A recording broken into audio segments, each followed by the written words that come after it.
My name is Aaron Ladd, host of the Chief Squad Show here in the Locked On Podcast Network. Patrick Mahomes and company trying to leave Jerry World with some extra leftovers. We'll tell you how they can do that coming up later in the show. I'm Darren Smith. And look, Patrick Mahomes is not the greatest high school football player to ever come out of Texas, but can he be the best quarterback, NFL quarterback to ever come out of Texas?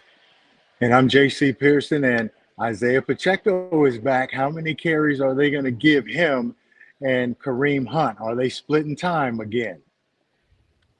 I'm Ryan Tracy, and there is no substitute for letting a running back eat. They got to do it again this week to get them Cowboys. Chiefs Kingdom, stand up. It's the Chiefs Squad. Everything Kansas City Chiefs every week. Breaking down all the big hits and game-changing plays from Arrowhead Stadium, the way only the Locked On Podcast Network can. Squad up. The Chiefs Squad Show starts now.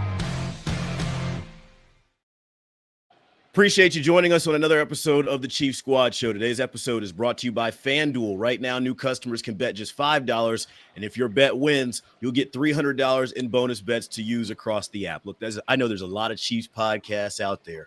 I don't know how many of them are going to give you perspectives from 4 different time zones here on the day before Thanksgiving, breaking down Chiefs versus Cowboys. Aaron Ladd here in Atlanta on the East Coast. Darren Smith is in Kansas City Central. J.C. Pearson, the home away from home. You in Cali, looking nice and warm out there. And Ryan Tracy is in the Mountain Time Zone. Let's preview this matchup, talking about the return of Isaiah Pacheco, also the addition to the running back room, which I think says more about the state of the union than we want to give way to. We'll talk Chiefs running backs. We'll also talk some more injuries, an important injury along the offensive line that we will break down, as well as this Cowboys defense, which is just serving up extra helpings of everything this Thanksgiving week. You can get whatever you want from the Cowboys defense.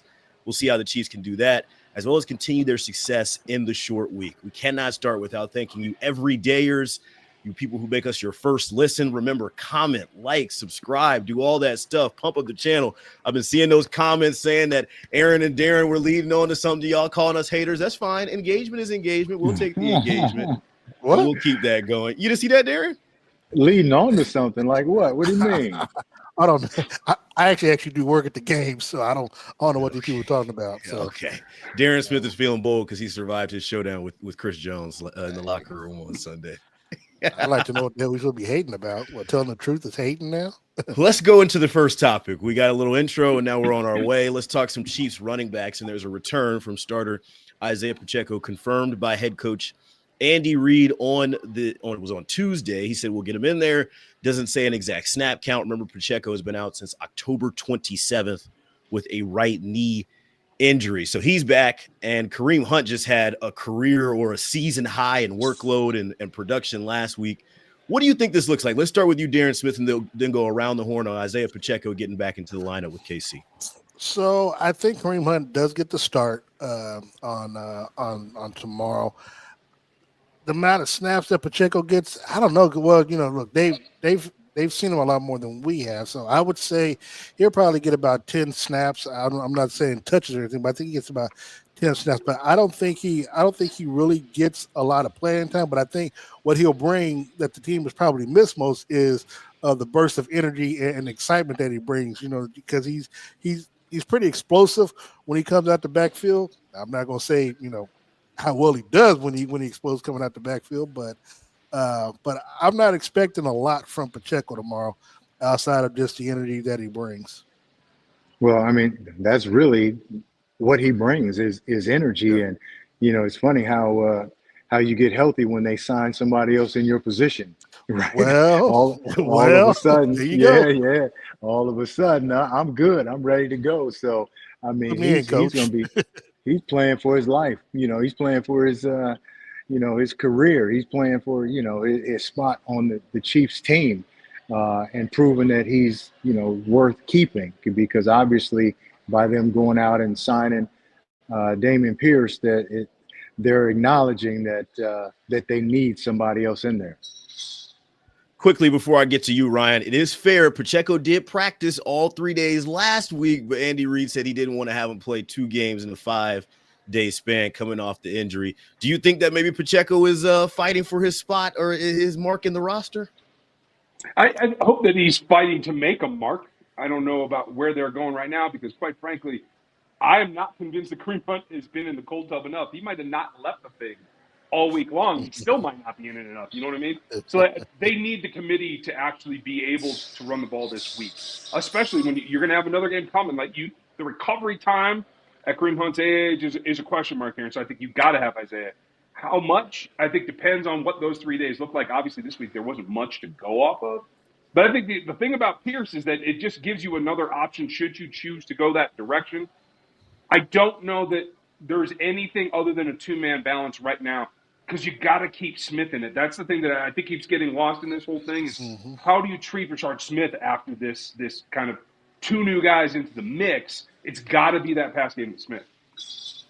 I want to officially, for those who may have been doing their Thanksgiving prep, running around, getting ready for a turkey trot, the Chiefs did add Damian Pierce to their practice squad. He was a fourth rounder from the Houston Texans in 2022, had 1,100 scrimmage yards in his rookie year, but has kind of sputtered since then, had some injuries, dressed in only 4 games this year, and had 26 rushing yards before he was waived this week. Aaron, let me toss it on that. But, we were talking about what would the Chiefs, them not giving up a third-round draft pick to get Breece Hall. I mean, you're getting this kid for little of nothing. I mean, because, you sound, it's not like you had a trade to give up any capital for him. So, that's another reason why the Chiefs are able to make this move right now. And kind of like what Deron was talking about, makes you wonder what's the deal with Elijah Mitchell. Again, you're paying this man $3.5 million to be on the practice squad. Like, bruh, sign me up. Yeah, him and Clyde, and and Damian Pierce. It's a free look, basically, like you're saying. Who knows if they're going to even keep him? There has to be a reason why he wasn't playing much for Houston. Everybody's looking at what he did his rookie year, but hasn't done much since then. Obviously he's not going to play tomorrow, but they'll take a look at him and see if he's viable and better option than Elijah Mitchell or Clyde. But it's a free look essentially. This is a classic Brett Veach deal. Why would I give up a third rounder when I can just get a guy and kick the tires on him down the road for free? I mean, Brett Veach is a smart GM.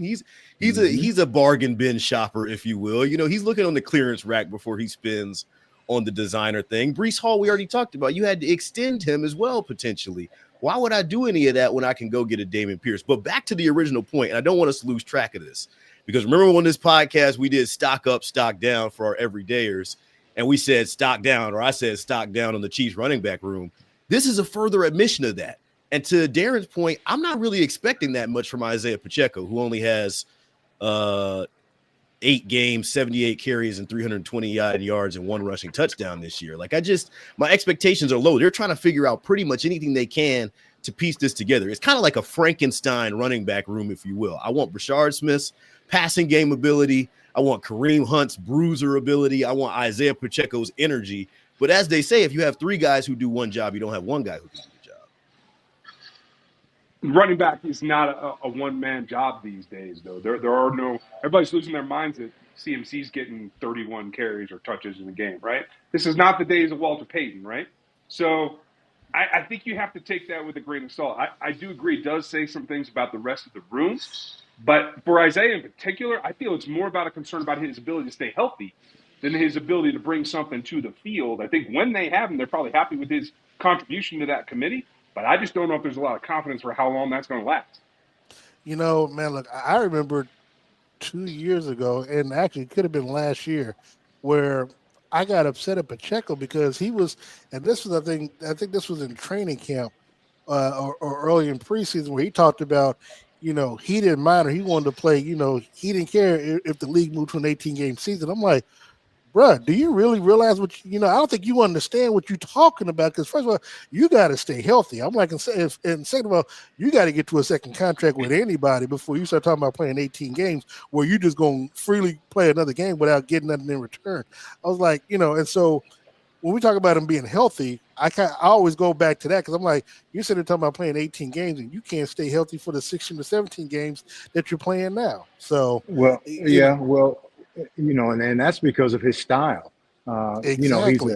He's a straight ahead runner, just gets the ball and runs hard, runs fast, runs straight. He doesn't make guys miss, and he's not a real big guy. to begin with.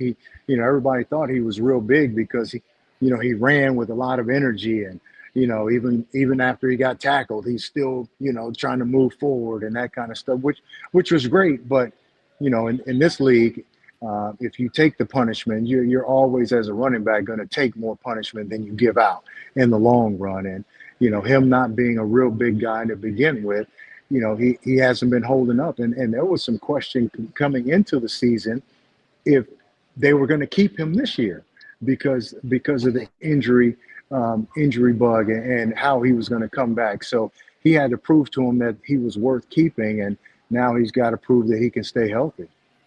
Pacheco averaging 4.2 rushing yards per attempt before his injury. I do think the Pierce move kind of warms up the seat a little bit. If we're admitting that the Chiefs are playing playoff games the rest of the season, they need as many wins as they can to get in and improve their seeding. And I'm a running back who's coming back off injury. I haven't played since October 27th, almost a month. They signed a guy to the practice squad who's got experience. I'm thinking, they're looking at guys who can get them closer to that goal. I can't have a bad game if I'm Isaiah Pacheco, which kind of leads to your point and saying, you can't make the club from the tub. I need to get out there as soon as possible. Brashard Smith has a role to me. He is the passing game running back. He's penciled in. Kareem Hunt has a role to me. We know what he is. He solidified that role last week. Usage and the ability to pay off, especially in short yardage situations.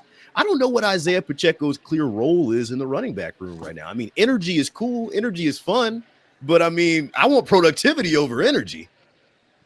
Well, prior to last week, he was still the starting, considered the starting running back, until Kareem had their breakout game. And now all of a sudden, everybody's on Kareem, and Kareem's the number one guy. But remember when they were both healthy, Pacheco was the starter.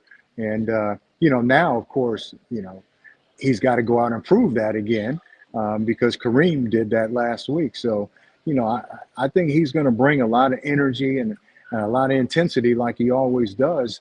The question is, how productive can he be and how healthy is he really?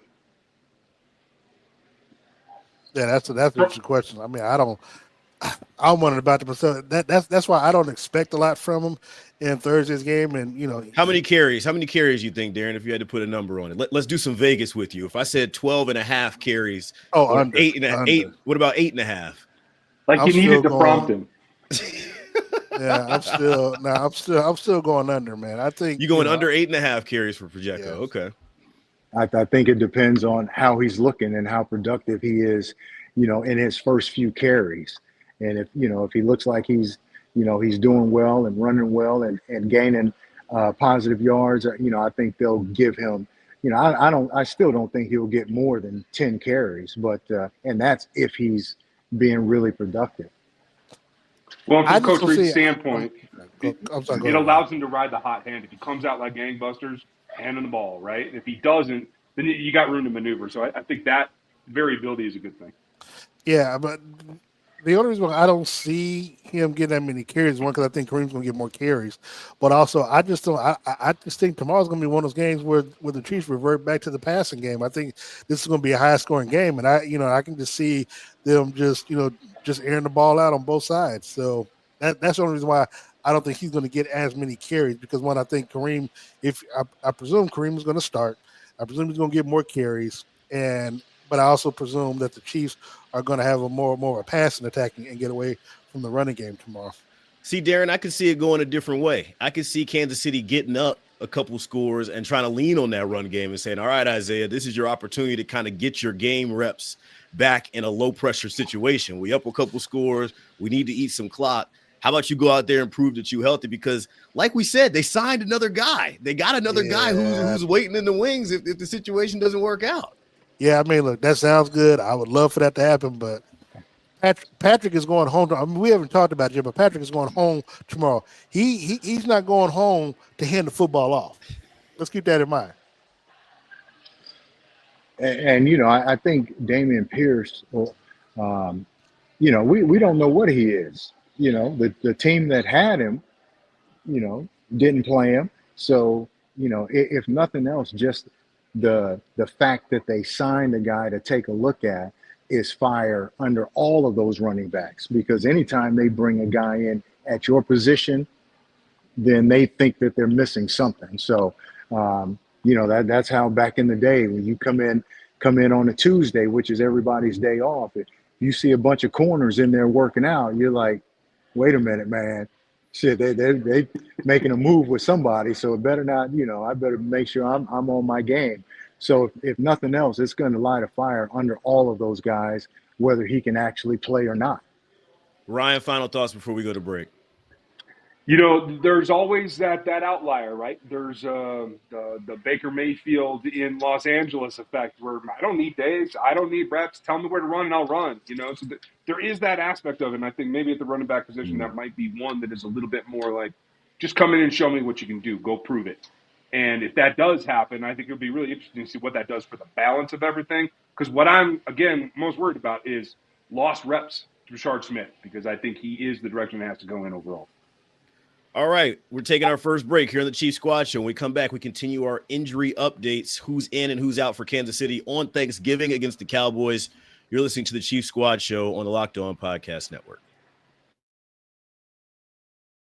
I'm Cody Rourke from Locked On Broncos, and this episode is brought to you by Peloton. Peloton is shaping the future of fitness with the brand new Peloton Cross-Training Tread Plus, powered by Peloton IQ. This is Peloton's most advanced equipment yet, giving you real-time guidance and endless ways to move, whether you're running, lifting, or you're cross-training with your favorite instructors like Alex Toussaint. It's training reimagined to make your workout more personal. Peloton is built for breakthroughs with features that help you plan, stay motivated, and hit peak performance. You can let yourself run, lift, flex, and go, while Peloton handles all the rest. Plus, Peloton IQ provides real-time strength coaching, tracking your progress and suggesting weights that challenge you so you can get stronger. Plus, the new movement tracking camera, it counts your reps and corrects your form in real time, making sure every rep is safer and smarter.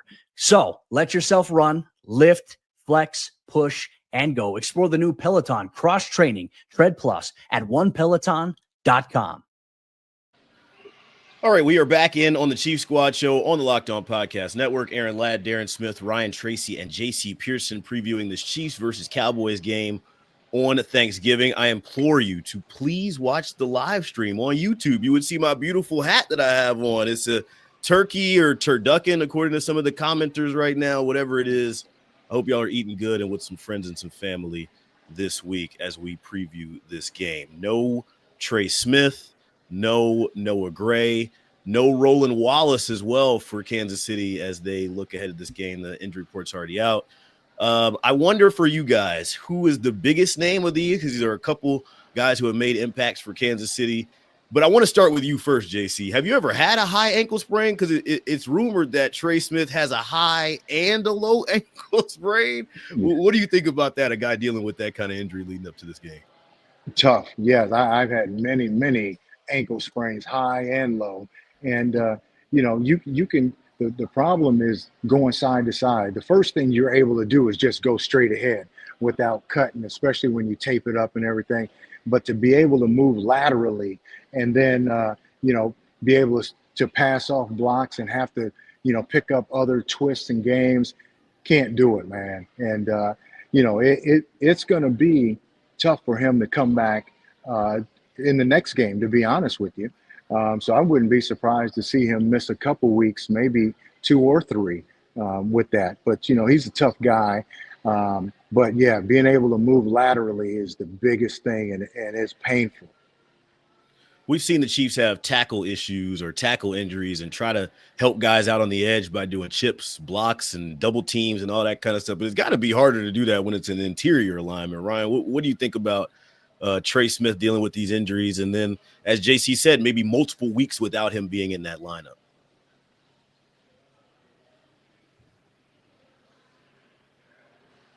We'll come back to Ryan in a second. Darren, what do you think about that? Trey Smith being out.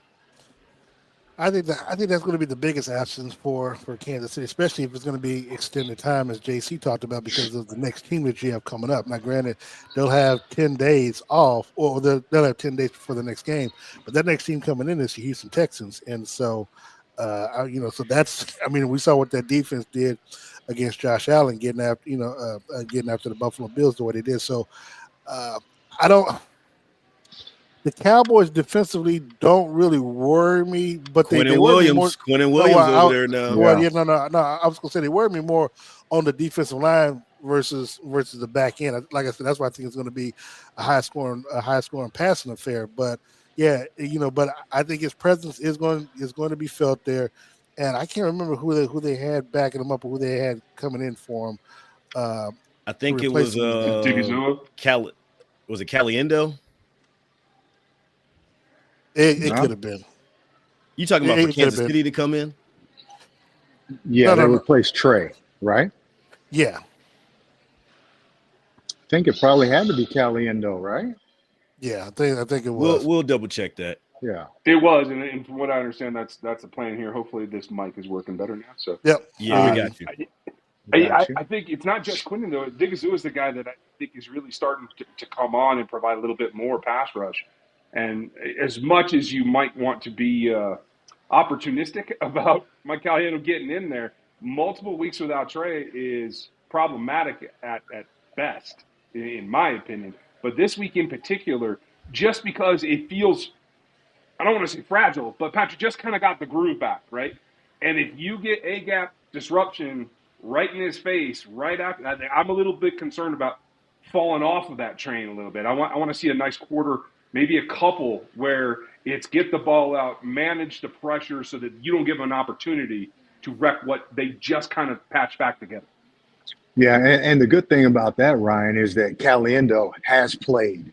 And obviously Caliendo came in the second half after Trey got hurt. So it's not like, they're bringing in a guy and plugging in a guy who's, hasn't played, doesn't have a lot of experience. And now, you got to worry about, does he get all the calls? Does he work well with the other guys? You're plugging in a guy that's been there for a little bit. So now obviously he's not as good as Trey, but he should be serviceable. Yeah, Matt Nagy at the podium said this week on Mike Caliendo, quote, he knows everything. He's able to step in and do the things he did. He's very valuable for us. But, I mean, it's not a Pro Bowler. If you had Pro Bowlers behind him, they'd be playing, absolutely. I also don't want to downgrade, the absence of Noah Gray. This is a team where last week, JC, we were in the text message and you talking about all the wide receivers can't create separation and they stink. Whenever Casey's had trouble getting to some of those guys on the outside, they've kind of leaned on some of those tight ends in the intermediate, especially Noah Gray. I know Chris talked about last week, wanted to get a good look at Jared Wiley for the first time, a guy that they invested draft capital in. Maybe this is an opportunity for the tight ends to maybe show what they got, because as we mentioned, and we will talk about a little bit more in depth in the show, this Cowboys defense is a turnstile. They're not. This is not exactly the 85 Bears, if you will. Like this is not a tough opponent. I don't want to say JV team. I got in trouble. Hey, look, they don't have to be tough to be able to have a good day to come after Patrick. I mean, this was the same defense that shut out the Philadelphia Eagles last week in the second half. Okay, and they came back from behind. So, underestimate them at your own peril if you want to, but I can't do that. Yeah, no, and the receivers shouldn't have as much trouble getting open and getting separation this week as they did last week against Sauce Gardner and Charvarius Ward. So, Noah Gray is a big part of this offense and the various packages. I'm surprised and kind of concerned why Wiley hasn't been used more, because he was supposed to be, this guy that Kelsey. Yeah, exactly. But, he's going to get an opportunity. But again, what is he actually going to bring to the table? But, the receivers should be able to make more plays and be more productive against this Cowboy defense. I know we. Go ahead, Ron. I'm sorry. I just feel like 85 is standing in the middle of this field, like waving his hand, like, y'all remember me? Remember the preseason? Remember what I did in Green Bay? Like, I do feel like he's been kind of lost or left as the dessert for this particular meal. And now I think there's an opportunity there, because I think the drag scheme, I think Diggs are on the table against this defense, and I think He's a guy that moves well enough. Doesn't need to be Baby Kelsey, in my opinion, because I think he runs routes that can win against this defense. And I hope that they try to get him involved a little bit more so the question marks about Wiley are not paramount to whether the position can support Travis or not. Yeah, I don't know if JC want to respond to that, but I did want to ask JC this because he mentioned about our receivers having a hard time getting separation between Sauce Gardner and the other defensive back. However, somehow in the fourth quarter they were able to get the separation, in the fourth and overtime. But my question to you about that is not to argue with you about it, but that's why I always say it comes down to coaching and putting players in position where you can get open, and make plays. How do you think they do that, going into the game tomorrow? Because I know you said that they shouldn't have an issue getting open tomorrow, which I agree with you on that. But again, it still kind of comes down to the play calling and at the end of the day, Patrick being accurate with the football. Yeah, no question. They were having trouble against Sauce and Charvarius outside the numbers, so they weren't winning outside. The comebacks, the outs, the stops, and the 9 routes. And so what they did was they started running crossing routes, and that's where they caught passes where Rashid got open, made some plays the middle of the field because the running game brought those linebackers up. The running game helped and the play action and opened up the middle of the field. But, early on, they weren't running those routes. They were running the usual receiver routes outside, and those guys weren't beating that man coverage outside.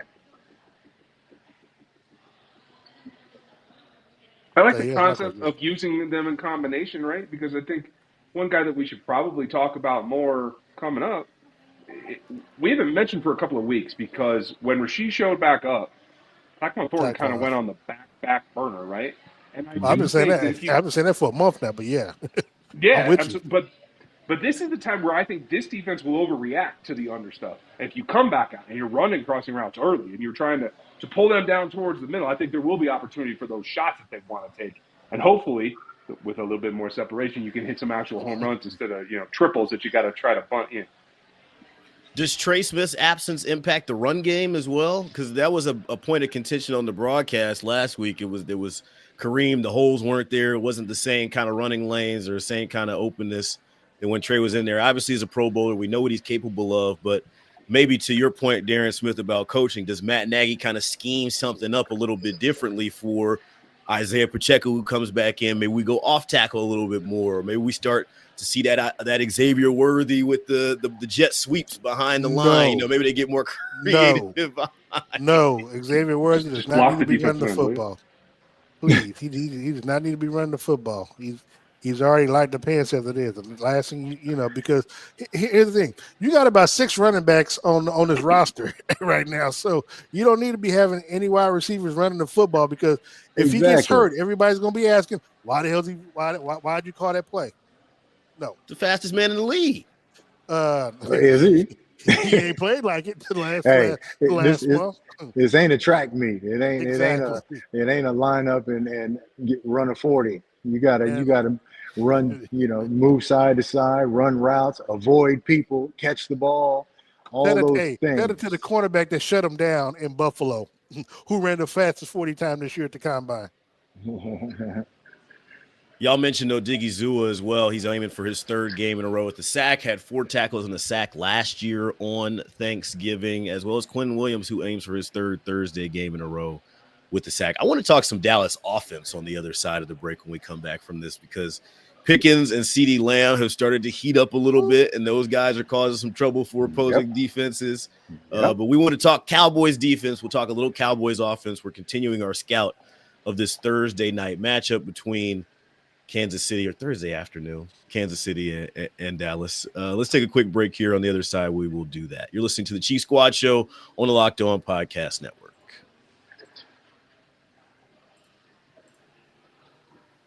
The NBA is back, and there's no better place to get in on the action than FanDuel, the official sports betting partner of the NBA. Even if you missed the start of a game or want to ride the hot hand, FanDuel has live bets on everything from who will score next to fourth quarter comebacks. Plus, you can even combine live bets into a same game parlay for a shot at a bigger payout. It keeps every game exciting, especially when your team is making that late push. Just ask Darren Smith of the Locked On Chiefs Squad Show. Right now, FanDuel is giving new customers $300 in bonus bets when your first $5 bet wins. So head to FanDuel.com to sign up and play your game with FanDuel, the official sports betting partner of the NBA.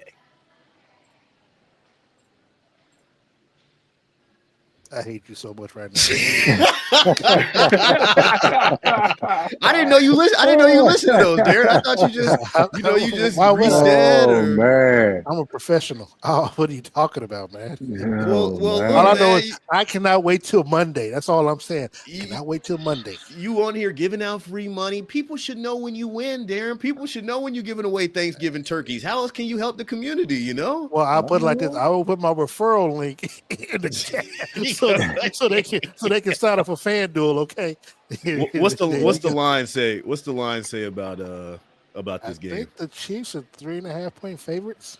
Okay, 3.5. We'll get our predictions in the last segment. Right now, we're talking Cowboys defense and Cowboys offense. It is very bad for the Cowboys defense. I'm going to read some of these numbers here, and then we will react to those.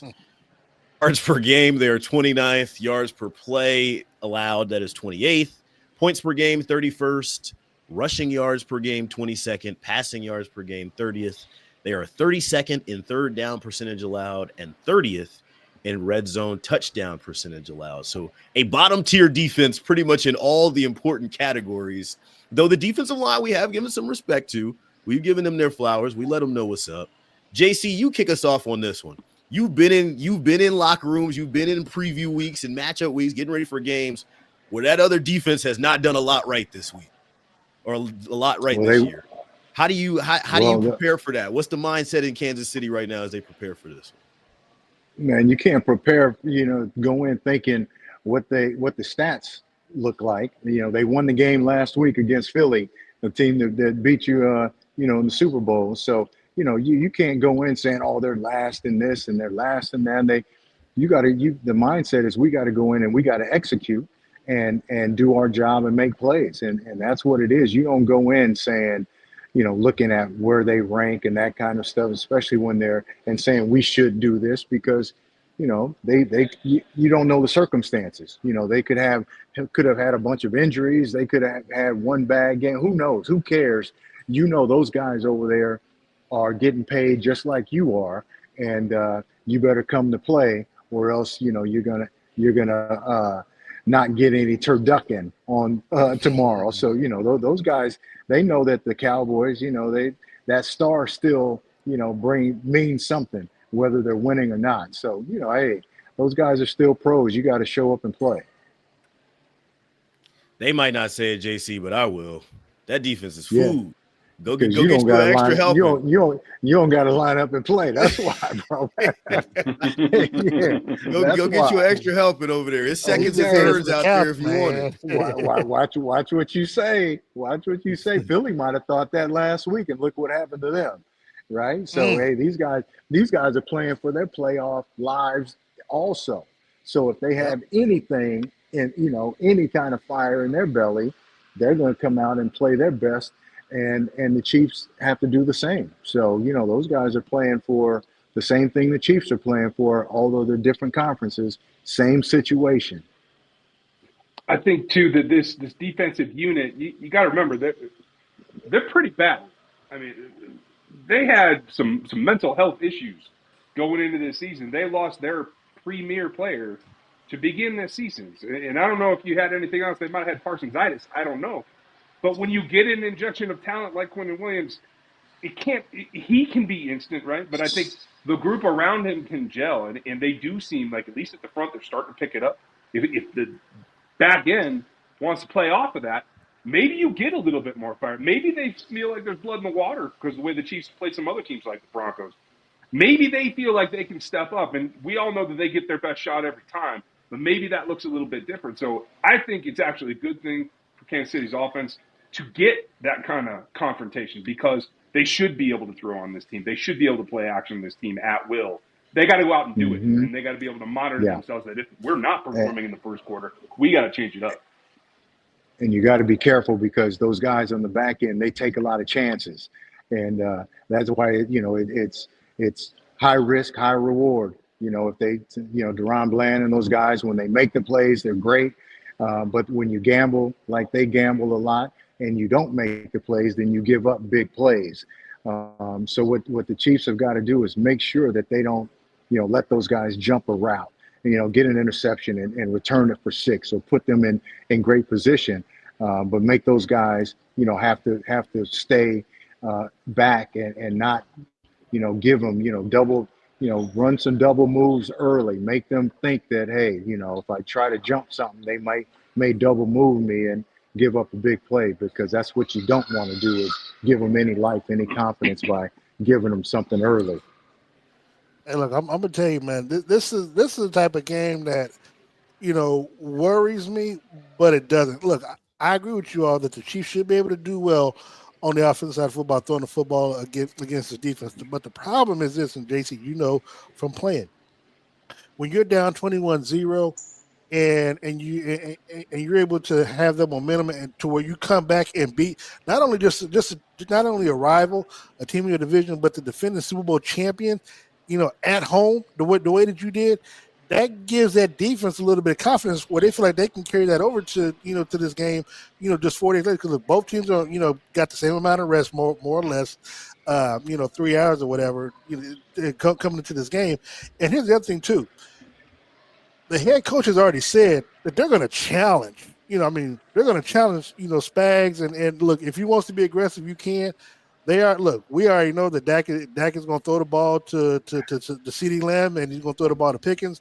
And the biggest area that the Chiefs have problems with is the tight end. He's going to throw the ball to Jake Ferguson. So the Chiefs defense, they're going to have their work cut out for them too. And so they better be able to strap up, because while we talk about how bad that defense is, Dak in that offense is pretty aggressive, and they're going to challenge Spags and our defense as well to put points on the board. Because look, put like this: both teams know that they're going to have to score. And this past week, kicking 5 field goals, that ain't going to beat Dallas. Not this week. Well, yeah, you're right. And here's the thing: we talked about our run defense and how confident confident we were. Go ahead. I want you to know. You don't have to ever worry about me stopping you again, but you can never go wrong when you say I'm right. So I just want you to know that. So just keep going. Well, I'll have to rephrase you, choose some different words. Yeah, last time saying that on this platform. Too late. Yeah. But the burden is going to be on the corners this week and the pass defense. Last week we talked about the run defense and stopping Jonathan Taylor and how comfortable we felt with this group's against the run. But now the burden is going to be on that back end, because this is probably the best set of wide receivers that they're going to face all year as a duo. Dak is playing well. They've got a tight end that he uses as well. And don't forget, Dak will run the ball also. We saw him do that last week, so Dak is not afraid to run the ball. So this is going to be a challenge for this defense, in particular, the pass coverage. So, that's why they're saying if Spags wants to bring the blitz and leave those guys in one-on-one coverage, we like somebody to win outside. It's going to be tough. So those corners are going to have to the game is on them defensively this week, the pass coverage guys.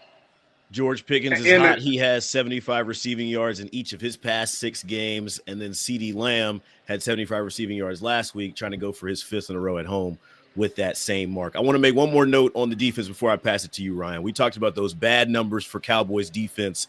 The one that stood out to me the most was the red zone defense. Red zone touchdown percentage is 50%.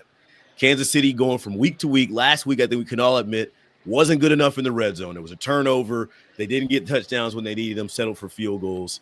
If you want to go week to either. If you want to go week to week and you want to improve, this is your opportunity to say, all right, we're building towards the playoffs. We're trying to be peaking at the right time. Let's improve in this one area. Patrick Mahomes knows how important it is to improve in this area. Shout out to Aaron Love with the JC Pearson internet. Okay. I'll tell you what, I'll pick it up where he left off. Because So that's what we're doing. Okay. 28th right now in goal to go efficiency. Credit.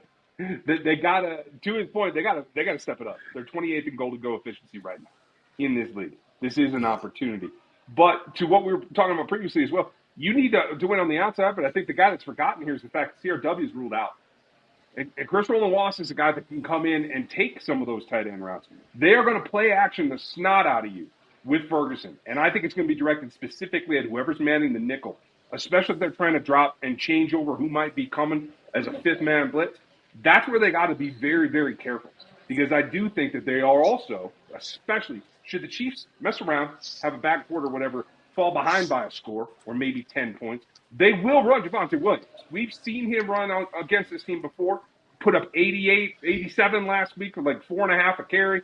They are not afraid to hand them the ball, and that puts them back in a situation where the play action just becomes more effective. So I think they really got to come out, and rather than Spags dialing up in the fourth, I think they got to be uber aggressive in the first. And isn't there an issue with Chris Rowland-Wallace? Isn't he out? Is he out or injured or something, right? He is. He's out. Yeah.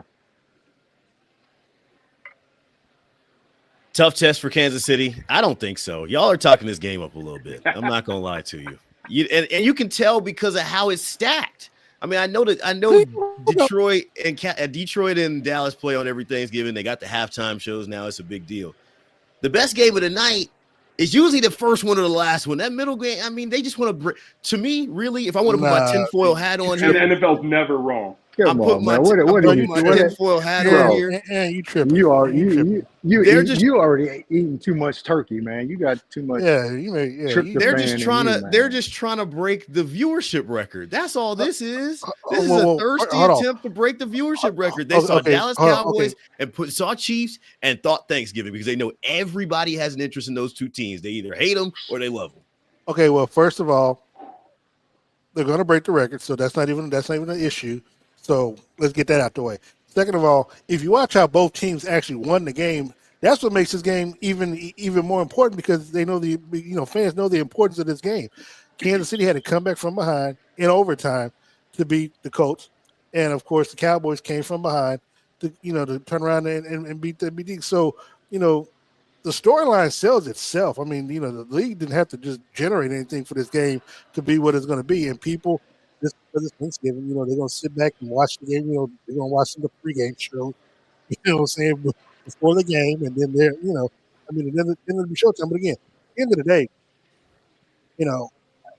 again, I'm wondering just how aggressive our offensive play calling is going to be, because we know, depending on the matchup, it depends on how aggressive Andy and Matt are when it comes to play calling. We saw what they were doing when they played Baltimore and when they played Detroit, because both of those teams will go for it on fourth down. And so Andy and them had to go for it as well, because what those teams will try to do, they'll try to steal extra possession, which will, of course, lead them to more time on the field, keeping the Chiefs on the sideline.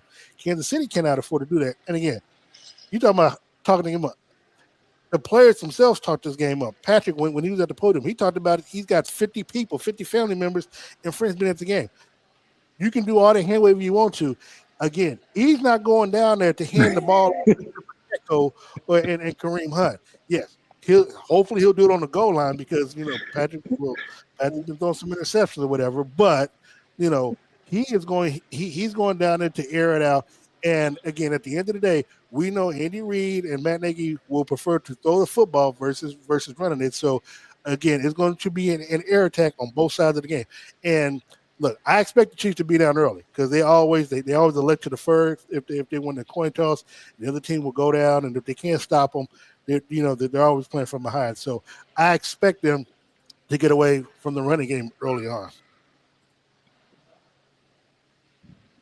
I hope you're wrong. I got nothing. I hope so, but I mean, come on, man. What have we been watching all season? Right. Yeah, I don't see Aaron that. said these guys are trash. Aaron said these guys are. Aaron said they why worse than even the Raiders. Show up to play the game tomorrow? Look, it's not. We are week 13 now. It's no longer small sample size. So I can't win on this podcast. I picked the Chiefs to win big, and I'm a hater. I picked the Chiefs to lose close, and I'm a hater. I can't win on this platform. I think that this is a team that's overmatched in Dallas. The only thing they really had, they had a lot of emotions recently. Obviously, they had a player who passed. There's been a lot going on there. The emotional win with the comeback. They're motivated. They got a first-year head coach who obviously has tapped it on the locker room. They got two wide receivers out there that are making a lot of plays. Dak, I think, is having one of the best years of his career quietly. He's healthy finally. He's moving the offense. I think he's one of the best leaders in the sport. They have some bright spots. But I just named what they're doing on defense, and it's week 13. Those aren't occasional things. Those are trends. Those are patterns. That's who you are on a week-in and week-out basis. And I think Kansas City figured something out last week. Final thoughts, anybody, before we go to this last break? Okay, so what Dallas is on defense, what has the Chiefs been on offense that we've seen lately? You're right. Okay. Go ahead. that was too easy. That'll be the first and the last time I say that. That'll be the first and the last time. We'll walk right into it. So what you can't give up that easy. Hey, JC. Hey, JC, I said it pregame. I've been doing this for 30 years, man. So, come on, man.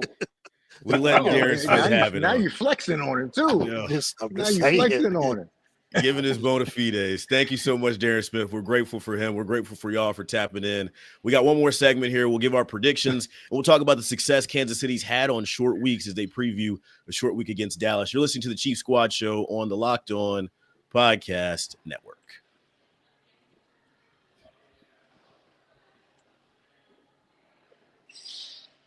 Final segment here on the midweek episode of the Chief Squad Show. Aaron Ladd, Darren Smith, JC Pearson, and Ryan Tracy getting you ready for Chiefs versus Cowboys. I got some more numbers on Patrick Mahomes on a Thursday, which he's playing on this week. Mahomes has 210 passing yards and a touchdown in 7 of his last 8 starts. On Thursdays, he is 4-1 with 146 passing yards, 1,468 passing yards and 9 touchdowns in his last 5 starts on Thursdays. I'm struggling. I'm just ready to eat at this point. Just bring the meal out. It's time to eat. Predictions. Kansas City's had success. Y'all know where I'm leaning. I think I know where Darren's leaning. Darren, I also saw you wanted to preview the rest of the Thursday slate. Give out some more winners since you're red hot right now. And Black Friday. Black Friday. Oh, he's feeling himself. He's feeling himself right now. Hold on. No. Here's the thing. There are 3 games on tomorrow. The Chiefs are in the middle. The Chiefs are the meat. You got the bread, covering. Yeah, I'm just saying that's what it is tomorrow. And then you got Friday. I mean, it's the Bears and the Eagles. I mean, these are some good games that people are going to get a chance to watch and see. So, all right, Darren, preview those games, and then we'll get everybody's Chiefs prediction. How about that? We'll give out your winners for that. Give out your winners. I'm going to actually write these down so we see how much we lost the American public, and then we'll get into the Chiefs game. I do have the Lions winning at home. I got the Lions winning against the Packers. I got the Chiefs winning, but we'll talk more about that in a second. And in the ups, man, Lamar Jackson is hurt, but I don't know the extent that he's hurt, and you got Joe Burrow coming back. So that game is a little dicey for me. I'll go with the home team with Baltimore because they've been playing well since he's returned. And then Friday, man, I'm not all too impressed with the Eagles offensively, but I'm still going to go with them. So I'm going with 3 home teams and a road team this week. We got Chiefs money line, Lions money line, Ravens money line, and Eagles money line. I wrote it down, and we will get back to those picks when we have our next episode on Wednesday. As for the Chiefs versus the Cowboys, JC Pearson, how do you think this game goes? Well, I think it's going to be a lot closer than you make it sound. I think both of these teams have a lot to play for. I don't think they're as bad as their statistics show at right now. So I'm taking Kansas City, of course, but I'm thinking it's going to be something like 24-21, 24-20, Kansas City. That's low. Okay, I didn't think. Okay, Ryan, what say you? The thing that stops me from going super high on the score point, the point total. Nobody seems to be talking about the fact that Patrick Mahomes came up limping last week. Reported a groin injury this week. He says he's fine. Okay, great. But that's easily aggravated. And if they get inside pressure on him, I'm concerned about that affecting the way that he's able to move the ball the rest of the game. I feel like they're going to start a little bit slow. I agree with that. And I think by halftime, they're probably down. And they probably have to make that adjustment. As long as they're able to do that, I think they'll be able to pick up the tempo. Maybe not as much as they had to last week, but I think they're still going to have to come from behind. I think Pickens, unless you can get in his head, which I guess it ain't that hard, bring Ken over, Joe and Watson. But until you get to that point, he's going to make plays. They're going to have opportunities. I'm a little bit concerned about the play action and beating them up physically on a team that's tired. I do think they might go after Chiefs with the run game a little bit too. So I think in the end it's a little bit more high scoring, but not a ton. I'm going to call it a barn burner. The Chiefs have to come back with 28-27. Okay. Well, I do have it being a barn burner. I just think, for me, I talked to Trent in the locker room, man, because we talked about him getting ready to play either CeeDee or Pickens. And so for me, I'm going to be interested in those matchups, on the outside with our DBs and of course their wide receivers. But again, one of the things that we kind of forget to talk about is the Chiefs' struggles against teams that have good tight ends that they utilize. And Jake Ferguson is someone that Dak Prescott will throw the ball. I know he had like 5 catches last week. So that's going to cause problems with the linebacking crew. And if Chris Jones and them, saying don't get pressure on Dak and get him down, get to him a lot, because last week, even against Daniel Jones, they didn't force any turnovers, they didn't force any interceptions, didn't get any sacks. So that was a concern as well. And we know Dallas is known for their offensive line. So I say all that to say that, I think they'll give Dak some protection. And again, unlike the Chiefs who kind of try to figure out what they're going to do throughout the game, Dallas know what they're going to do. The coach already said, we're going to throw the ball to CeeDee, we're going to throw the ball to Pickens. So you know what you're going to get. On top of the fact, you know what that running back is capable of doing.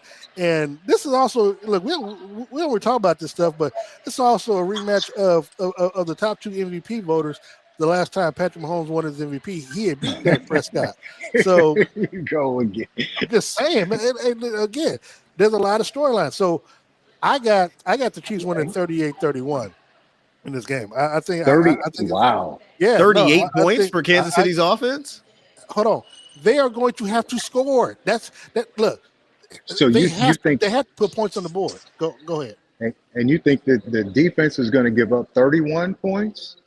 I'll put it like this. No. I think that this offense is going to put a lot of pressure on them. And look, man, I mean, I also thought this defense was going to give up 20-some points or 27 points to Buffalo, but stranger things happen, right? Yeah, 28 is the most that Kansas City's allowed this year. They allowed it to Jacksonville, who scored 31, and Buffalo. There you go. But, we're talking about I think, Chris, even though the numbers didn't show last week, Chris was effective and impacted that game, and he can do the same this week because it's not like their line is great, and he's been motivated. They talked about him being motivated in practice. He did show up last game like he's supposed to. Darren. That's what he's getting paid for. Okay, well, he's going to show up again, and he can impact and disrupt the offense without actually getting sacks, but forcing the ball to be thrown quicker, as we've seen that happen a lot of times. So Chris can really have an impact up front on how those guys on the back end, how much success they have. I haven't given my official prediction yet, but my one prediction back to our first topic with the running back room is we don't see much from Isaiah Pacheco. I think under 45 yards total. I don't have high expectations. I think this is an early warm back game for him. Get your feet wet, see what it's like. As far as the game total, y'all already know how I feel, and I will stand 10 toes on this one. This is not a good game. This will not be a good game. Kansas City will win this game in going away fashion. We will be able to go back to the plates for our seconds and thirds. Maybe we'll be taking our little slumber, undo the belt buckle, letting it sit a little bit. Maybe this is when the board games come out, maybe we start playing We don't Taboo. have to watch the game tomorrow, it looks like. We don't need to watch the game. No, we don't. I spoiled it here. You need to watch the post-game show, though. The post-game show with the Chief Squad show. Watch that. Tune that up. They don't need to. Yeah, I mean, you can save them some money. They really Man, they shouldn't have even flown down there. Well, I'm tailing Darren. Okay. Darren is Mr. Money Man. He's Mr. Vegas. He said Chiefs saying, money line. man, I'm riding with him. Hey, watch the pregame show, watch the postgame show. You know what I'm saying? Just forget about the game. You know what I'm saying? I think what's going to happen before the game starts, and we'll just come back and recap it with Aaron after the game. I want my kudos when I'm right, by the way. I want my kudos when I'm right. Ryan, jump in there, man. You got to be right first. I don't give kudos, and honestly, you need to watch this damn game. Exactly. Don't worry. And they need to play this damn game. NFL will make sure that happening. I'll be tapped in and I'll be tuned in. We can get out of here early. Y'all got a favorite food y'all looking forward to tomorrow? My mama's cooking. It don't really matter. Whatever she makes, I'm eating. So. All of it. Went to the gym, got a workout in. I'm ready for all of it. And some my workouts won't come like this. Yeah. All right. Appreciate y'all joining us. Another episode of the Chief Squad Show is in the books. Remember, like, comment, subscribe, all that good stuff. We are live post-game, 30 minutes after the game. Daily Show is first with Ryan, Matt, Derek, Chris Clark, and then we'll follow up behind them. We'll see y'all on Thanksgiving. Peace.